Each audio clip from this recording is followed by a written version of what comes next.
Hello, today I will be showing you the top 5 worst towers in BTD6 and towers that you should avoid. These towers will be all based on chimps and will exclude income generation towers and towers that are overly expensive and you can't really feasibly afford. The first one will be Homeland Defense. Homeland Defense is a really expensive support tower and is known for being exclusively late game, which is why it stands really low in chimps. The buff that Homeland gives is super powerful, but it's so low because it is so expensive. A lot of people don't understand how expensive it is, but if you look at how expensive the tier 4 is and the tier 5 combined, you really have one of the more expensive towers on this list. In fact, it was so expensive that I almost considered not even putting it in. Because it's so expensive, it is easily outclassed by towers that are a lot cheaper than it, and because you're mostly going to be getting one tower, a tower like the Overclock can give a sufficient buff that is almost as good. The next tower is Super Glue, and this is a tower that sounds really good on paper, but when you actually use it in the game, it's not that good. You can see that when it's trying to slow down around like 98, it's not doing a good job and a lot of things are getting through and it can't affect all the Bloons before the Moab glue wears off.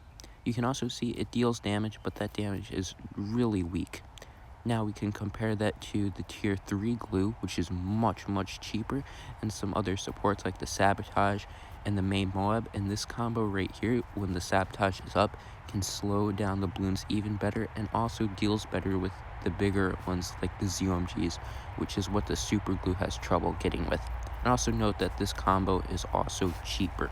The other thing to note about Super Glue is that it can also stop Moabs and DDTs in its track.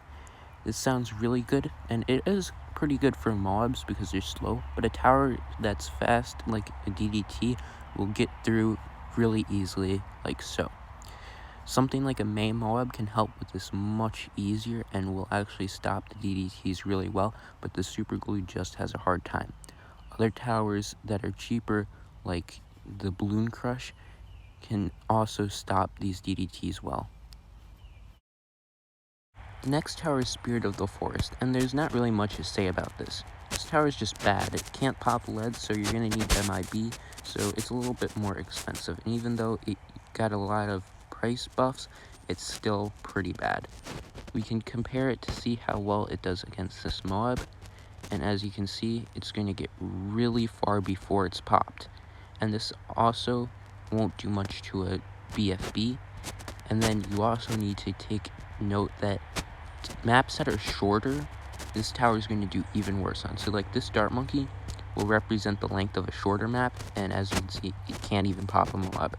It's just that bad. So overall, this tower sucks. For the same price, you can get a much better tower, like this Permacharge that's doing a lot better. So just don't use it. It's a bad tower. The next tower is XXX L-Trap, and this tower may not seem that bad when you look at it at first, which is true, but much like the Spirit of the Forest, this tower gets worse as you go on, and unlike the Spirit of the Forest, this tower gets much worse as the maps get harder. So we're just gonna go to a harder map, so let's choose Muddy Puddles, and we're not going to be taking into the account of the split factor, but we're looking at how these harder maps don't loop around and back.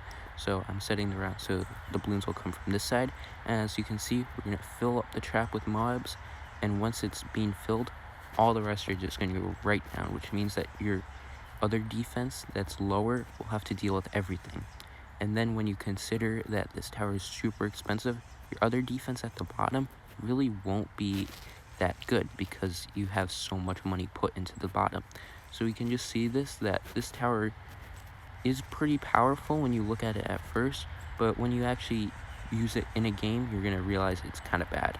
Now moving on to the worst tower, everybody can safely say it is the BMA, or the Bloon Master Alchemist. Now, right now I'm just clearing out this trap, but basically what this does is it deletes all of your cash.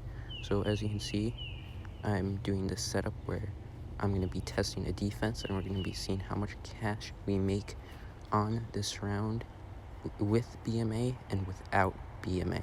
So I do mess up and I set it to the wrong path, but this is quickly corrected, and we'll do 94 instead of 98. But anyways, we're going to be starting with 0 cash for the one with BMA, and we're going to be seeing how much we get. And for without BMA, we're going to be seeing how much we get when we replace it. So now, something that people might say is that BMA is worth it because it deletes so much RBE, but this really is not true because the RBE lost from the cost of the tower and the amount of money that you lose is far worse than just buying other towers.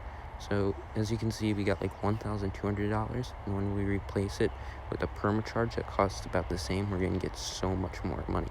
And also note that I actually had double cash enabled for this recording, so this is not realistic amount of how much money you would get from 94, so just note that. But anyways, this tower sucks, and never use him. He's just really bad. So there is some other things that I would want to show, and this is 2 really overrated towers that I see a lot of people using. So the first overrated tower I commonly see is Archmage, and for the biggest issue with this is that it can't kill ceramics. Even non-fortified ones, it still really struggles with, but besides that, it also struggles with single target damage. It's good against mobs and BFBs, but single target damage and ceramics really are a huge weak point. This tower is not the worst, but it's also not the best, and a lot of people use it and act like it's the best tower, but it really is not. So besides that, we also have the Bloon Solver, which is coming up shortly.